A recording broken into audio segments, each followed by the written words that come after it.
بسم اللہ الرحمن الرحیم۔ تھوڑی دیر کے لیے تصور کر سکتے ہیں آپ، ایک شخص کے سر میں ہلکا سا درد ہو، وہ علاج کے لیے ایک حکیم کے پاس جائے، حکیم اسے ایک پڑیا دے اور کہے کہ اس کو کھا لو، تمہارے سر کا درد فوراً ختم ہو جائے گا، لیکن اس میں ایک سائیڈ ایفیکٹ ہے، چند عرصہ بعد تمہارے گردے فیل ہو سکتے ہیں، تمہیں دل کا دورہ پڑ سکتا ہے، تم کوما میں جا سکتے ہو۔ اب آپ مجھے اپنا ہاتھ دل پر رکھ کر یہ بتائیں، کیا آپ وہ دعا لیں گے؟ نہیں نا۔ بالکل اسی طرح کوئی بھی سمجھدار انسان چند لمحوں کے سکون کے لیے اتنا بڑا خطرہ مول نہیں لیتا۔ اس مثال کو آپ اپنے ذہن میں رکھیں، کیونکہ ہماری آگے والی گفتگو اس کے ساتھ بالکل ملی ہوئی ہے۔ ہم سب یہ چاہتے ہیں کہ ہم گناہوں سے بچے رہیں، اور اس کے لیے ہم ارادہ بھی کرتے ہیں، عزم بھی پختہ ہوتا ہے، نیت بھی خالص ہوتی ہے، اللہ کے سامنے روتے بھی ہیں، وعدہ بھی کرتے ہیں، لیکن اس کے باوجود ہم دوبارہ گناہوں میں مبتلا ہو جاتے ہیں۔ اس کی کیا وجہ ہے اور اس کا حل کیا ہے؟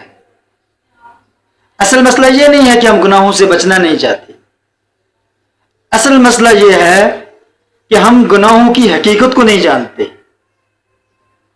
ہم ان اصولوں سے ناواقف ہوتے ہیں جن کو اپنا کر گناہوں سے بچا جاتا ہے۔ سمجھنے کی بات یہ ہے کہ یہ گناہ ہمیں کیا دیتے ہیں اور ہم سے کیا لیتے ہیں۔ یاد رکھیں، کوئی بھی انسان جب بھی گناہ کرتا ہے تو اس کی دو وجہ ہو سکتی ہے، یا تو کسی فائدے کو حاصل کرنے کے لیے گناہ کیا جاتا ہے، یا تو کسی تکلیف سے بچنے کے لیے گناہ کیا جاتا ہے۔ وہ فائدہ کیا ہو سکتا ہے؟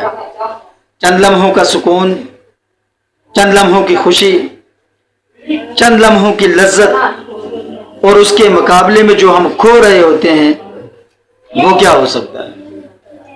گناہ کر کے ہم کھو رہے ہوتے ہیں اللہ تعالیٰ کی رضا، گناہ کر کے ہم کھو رہے ہوتے ہیں عبادت کی لذت، گناہ کر کے ہم کھو رہے ہوتے ہیں اپنی آخرت کو۔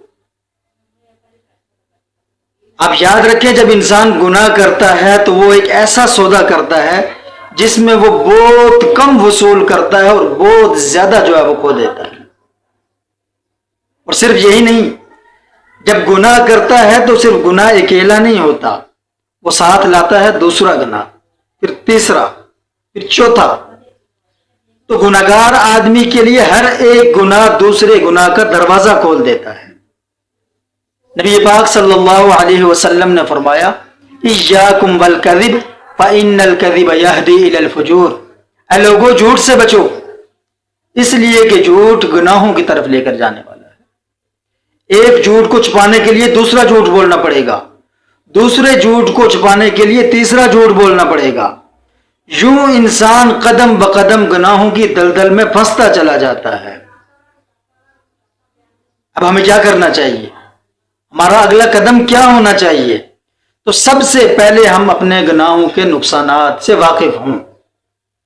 اگر آپ بھی کسی گناہ کے اندر مبتلا ہیں تو اسے چھپانے کی ضرورت نہیں ہے، اس کو سمجھیں، علماء سے پوچھیں کہ اس گناہ کا نقصان کیا ہے۔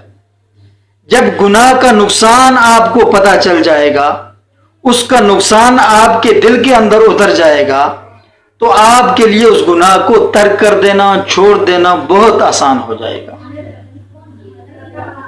یہ اصول اپنے ذہن کے اندر ہم رکھ رہے ہیں۔ اگر ہم اپنے آپ کو گناہوں سے بچانا چاہتے ہیں تو ہمارے لیے ضروری ہے کہ ہم گناہوں کے نقصانات سے واقف ہوں۔ یہ وہ پہلا اصول تھا کہ جس کو اختیار کر کے ہم اپنے آپ کو گناہوں سے بچا سکتے ہیں۔ اس کے علاوہ قرآن اور حدیث کے اندر بہت سارے ایسے اصول ہیں۔ شریعت نے جہاں پر ہمیں گناہوں سے بچنے کا حکم دیا، وہاں پر ہمیں گناہوں سے بچنے کے ایسے اصول بھی بتائے ہیں کہ اگر ان کو ہم اپنی زندگیوں کے اندر لے آئیں تو ہم اپنے آپ کو یقینی طور پر گناہوں سے بچا سکتے ہیں۔ اللہ تبارک و تعالی سے دعا ہے، جو کچھ کہا گیا، سنا گیا، مجھے اور آپ کو اس کے اوپر عمل کی توفیق عطا فرمائے۔ جزاکم اللہ۔